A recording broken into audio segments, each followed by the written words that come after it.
就在我上次剛剛聊完微軟 Xbox 的新任 CEO 之後不久，不出意外的新官上任三把火，他们很快就宣布了正在開發的下一代 Xbox 主機 Project Helix。代號螺旋計劃，而且重點是，就像我很早之前就預測的那樣，微軟官方已經確認了這是一台 PC 主機，這就意味着它大概率將可以直接跑 Steam、跑 Epic、跑所有主流的 PC 商店，讓玩家可以在上面繞過 Xbox 的商店購買遊戲。但離譜的是，這樣一來啊，微軟原本那30%的主機平台抽成，基本上就等於是拱手讓人了。這也決定了這台主機不可能再通過虧本賣硬件、靠遊戲回本的商業模式去運作，再加上它的硬件規格還被定位的特別高端，它的最終售價相比傳統遊戲主機一定會非常非常的高。那麼問題就來了，這麼一台昂貴的家機，沒有獨佔，也不想把你鎖進他們的生態，它在商業上的價值到底是什麼呢？微軟到底是咋想的呢？這個問題的答案或許並不在於這台機器的硬件本身，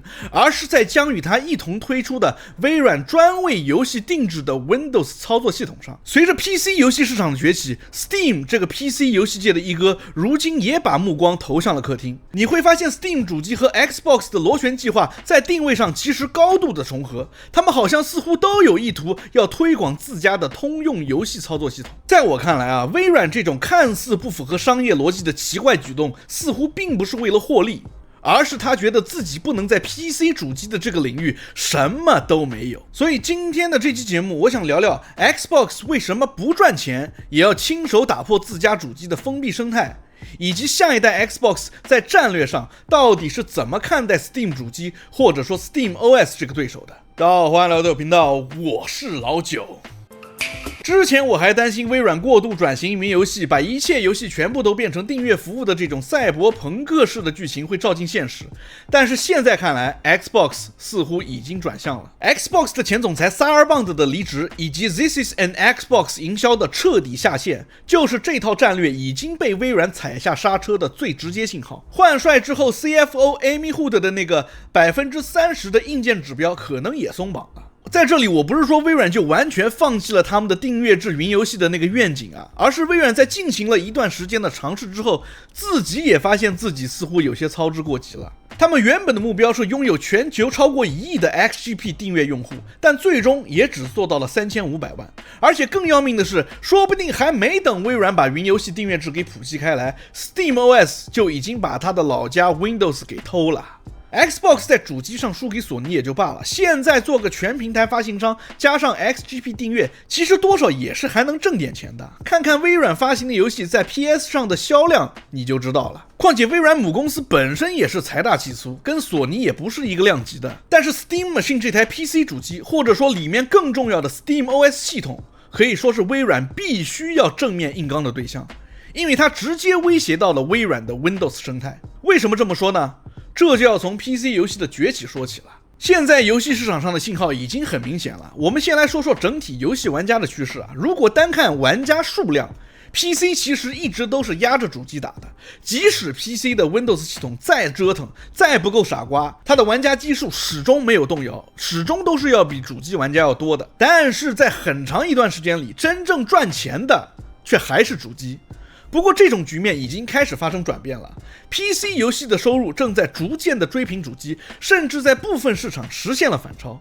主機長期以來的盈利優勢正在被動搖。最直觀的信號是什麼呢？一方面 PC 平台一哥 Steam 的同时在線人数不斷地刷新着記錄，這說明 PC 玩家的活躍度和粘性還在持續性的增強。另一方面，像卡普空這樣的廠商已經有接近一半的收入都來自 PC， 並且資源也開始全面地向着 PC 傾斜了。這些變化都在指向同一個趨勢，那就是越來越像 PC 的開放遊戲生態正在被更多原本的主機玩家所接受。而主機玩家一直以來引以为傲的痛點，就是所謂的開機即玩，不用操心系統、操心驅動的這些麻煩，現在也被 SteamOS 給整治的差不多了。事實上，已經有人給自己的電腦裝上 SteamOS 放在客廳當主機用了。體驗上根本就和主機完全一樣，沒有什麼差別。而且它聯機還不要錢，遊戲還更便宜。現在的遊戲市場缺的就是誰能做出一台真正的 PC 主機出來，讓所有人、所有玩家看到这種模式的可行性，把这種模式給鋪開。而遊戲廠商這邊呢，就在不久之前 ，EA 發了一個反作弊工程師的招聘帖，職位描述裡白紙黑字的寫着要為 Javelin 反作弊系統開闢支持 Linux 和 Proton 的方法。那個一直把 Linux 拒之門外的 EA， 那個之前說 Linux 就是作弊溫床，直接砍掉 Apex 英雄 Steam Deck 支持的 EA， 現在也開始認真對待 Steam OS 了。這說明什麼？這說明連大廠都已經在用腳投票了 ，Steam OS 這個平台已經不能再被無視了。不過 EA 的這個招聘帖也只是剛剛開始探路 ，Steam OS 的普及離真正落地還有距離。而在另一邊的 Windows， 它可就不一樣了。它有幾十年的生態積累，所有的遊戲、所有的反作弊、所有的外設驅動，天然就是為 Windows 適配好的。這個定制版的遊戲 Windows 不需要說服任何開發商去適配，它第一天開機就能跑你所有商店裡的每一款遊戲，這就是微軟最硬的底牌。做客廳主機 PC 的話，微軟是有先天優勢的，而且 Xbox 的品牌本身對於那些從來沒有接觸過 PC 或者是 Steam 的主機玩家來說，還是有一定號召力的。所以說螺旋計劃雖然比 Steam Machine 要出的遲，但如果這個定制版的 Windows 做得特別好的話，它還真不一定會有什麼特別大的劣勢。而且在我個人看來啊，螺旋計劃這台機器的目標從來就不是要在銷量上碾壓 Steam Machine， 或者是繼續去和索尼打所謂的主機戰爭，也不是要靠賣硬件去賺錢。它貴，它可能賣得不好，微軟心裡比任何人都清楚，他自己是知道的，但他不能不存在，他必須要成為能夠承載遊戲版 Windows 的一個載體，給自家的客廳 Windows 生態打個樣。他就算比 Steam 主機出的再晚，他也必須要硬着頭皮做出來，而且定位高端也是為了把展示給市場看的微軟式 PC 主機的體驗給拉滿，至少要做到叫好不叫座，才能在這一個領域插上一根釘子。因為在 PC 遊戲逐漸崛起的大環境下，一旦 Steam OS 成功佔領了客廳 PC 的這個場景，建立起了自己的用戶習慣和生態，它遲早會反過來侵蝕正統 Windows 在 PC 端的統治地位。客廳是橋頭堡，守不住這裡，戰線就會往裡推。當客廳用戶習慣了 Steam OS， 越來越多的 PC 玩家就會認真的考慮，為什麼自己的桌面 PC 還要繼續用 Windows 呢？當然，肯定有人會認為 Linux 不可能真正威脅到 Windows， 因為 Linux 本身就是一盤散沙。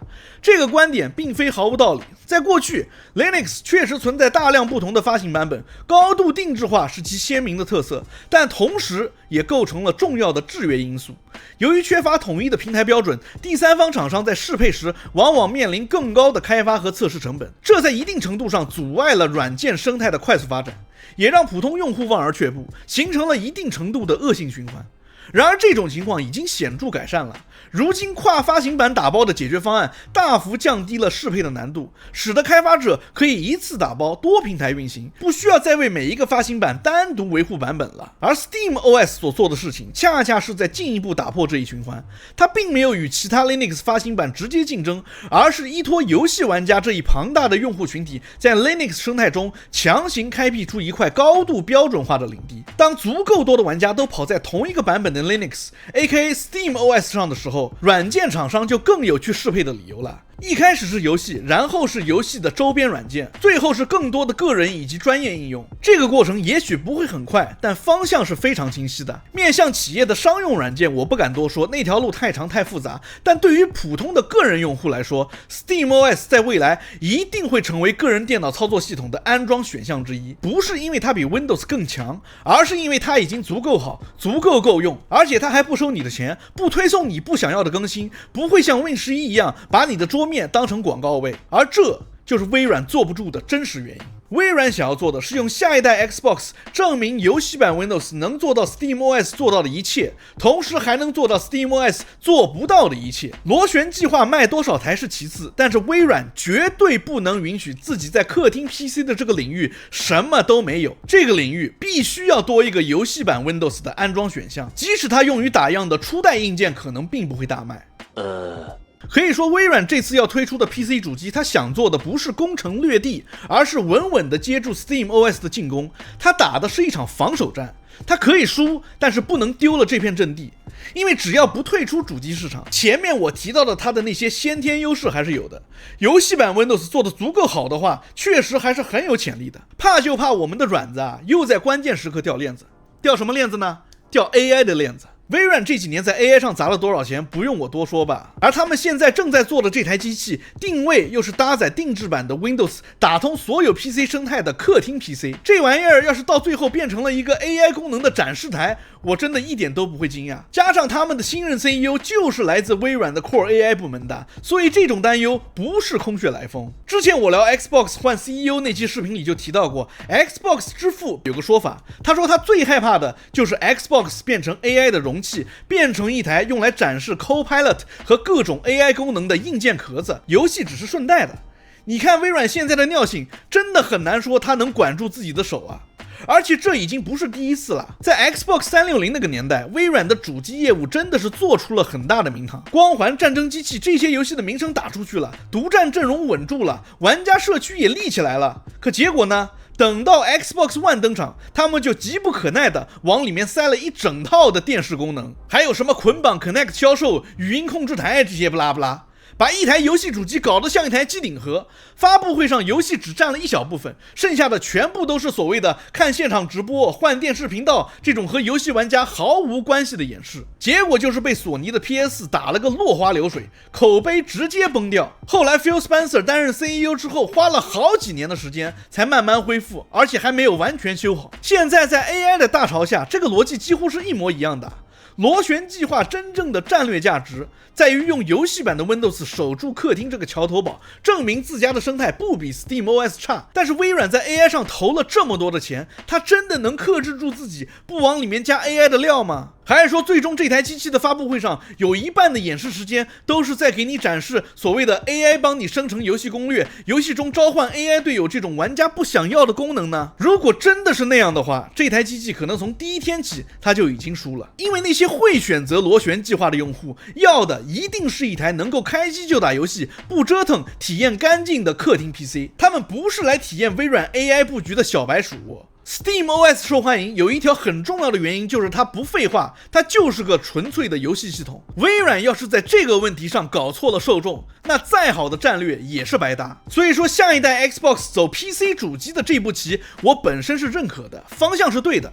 但微軟能不能在執行層面管住自己，別再犯那種逮着機會就往裡面塞 AI 的老毛病，才是這台機器成敗的關鍵。Later. 當然啊，還有最後一種可能，也是最壞的一種可能。如果你實在想不明白微軟在幹什麼，也許微軟自己也沒想明白，也許我的判斷也只是想多了。新 CEO 阿莎沙瑪上任才2周 ，Project Helix 就高調的宣布了 Xbox 硬件營收連續3個財年下滑，最近一個季度同比跌了 32%。這種時候新官上任，他需要的不是戰略，而是一個增強信心的信號。宣布下一代主機是最快速也最直觀的穩定軍心的辦法。至於這台機器最終會賣給誰，靠什麼賺錢，怎麼跟 SteamOS 競爭，這些問題在發布的時候其實並沒有給出任何明確的信號。而且下一代 Xbox 項目本身的投入已經太深了，是不可能中途取消掉的。當前在戰略上，如果微軟還沒有想清楚，就只能先這麼掛出去再說了。當然，我真心希望不是這樣的，我還是希望 PC 主機這個領域能多一些競爭，